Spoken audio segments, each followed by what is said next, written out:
would like to take your attention to my life story, because today I was supposed to talk about the environment and not about art. But for me, everything is linked, and we are all linked too. So I came from the forest. Please go with the slides as fast as possible, because as I speak, it goes. I would like to talk about the forest to the city as an artist touring worldwide, back to the roots, and then a platform that I started, which is called Artists and Environment, which got me to do that film, actually. So from the rainforest, my dad actually comes from the forest of the northwest of Madagascar, which is in Ankarafansk. And I call this the land of the crocodile and the rivers. And my mom came from the east part of Madagascar, which I call the land of lemurs. Together, these two people met somewhere here in the blue forest, which is called Analamang. Of course, you're going to say, where are the trees?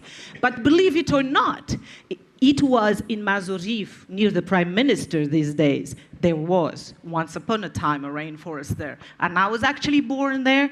And I call this the land of the chameleons and the snakes. And if you've ever seen my picture somewhere where I have snakes wrapped around my neck, it's nothing to pose or anything like this. But it's actually, I have a passion about snakes. I love its docile and glossy and softness, and yet it can kill you. Its power, it's that passionate.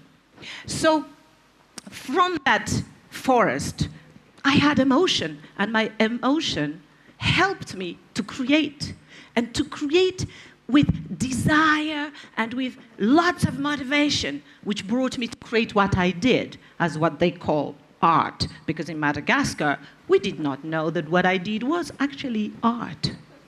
So I lived with this Hihlands, Hira Gasy, which is like a combination of opera and music and dance and colors and so many stuff, with an instrument called the vali, which I really adore, and it's like my tribal instrument, and another one, which is called maravan. And with these very simple things, it's actually just made out of bicycle brake cables, you know. So before people were talking about environment and recycling system, we were already doing it, because this is it's a life. It's a way of life. It's not something to pose, or it's like a, fashionable word to be sustainable and be environmentalist. No, this is actually my life.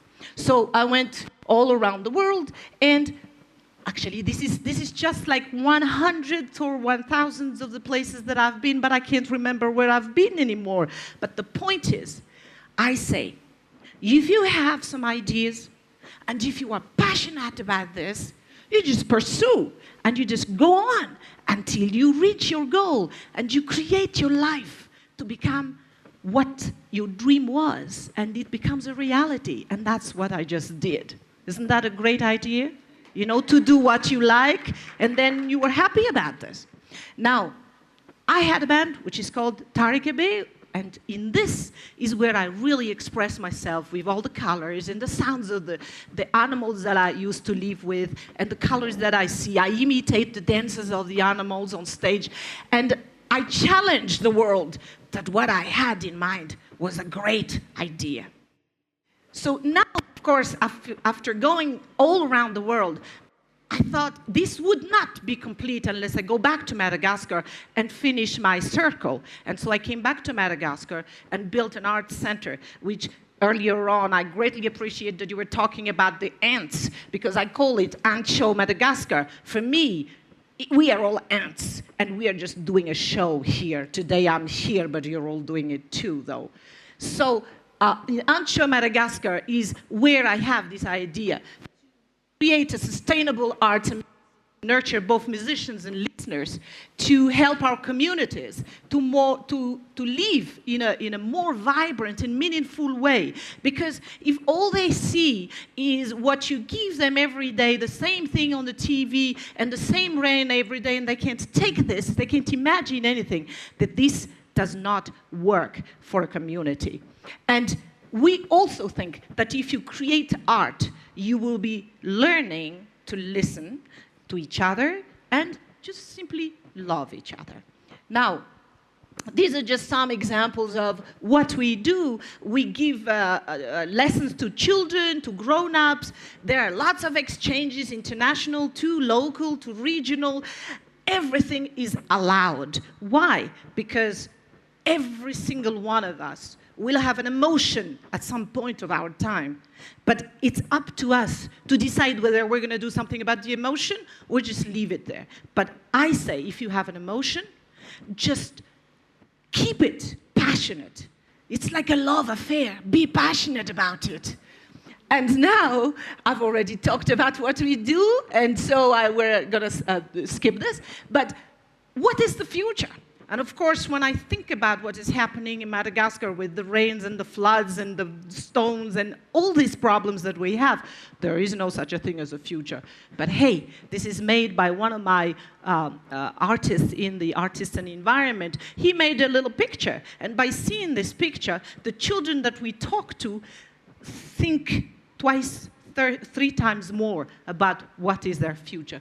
Of course, Artist and Environment is just a simple way for us as an artist to give a little bit part of our talents to the environment. Instead of, for example, I give you, instead of saying, don't chop down the rosewood, we will paint the rosewood. We will sell the tableau after this, and you can take the money, and people can live with that. Or we can just sing about the rosewood. So artists are great messengers for our environment. So we insist that there will be a different kind of education, especially in a place like Madagascar where we hold all the wealth, but we don't see it. We don't have it, and we don't know how to deal with it. So a different kind of education, a little bit more passion, and a little bit more exchange. This is examples of what we do with children. All around Madagascar, they learn democracy, they learn environment, they learn arts and crafts, they learn drawing in the middle of nowhere, just because of passion. Then we have some young green activists out of passion and arts.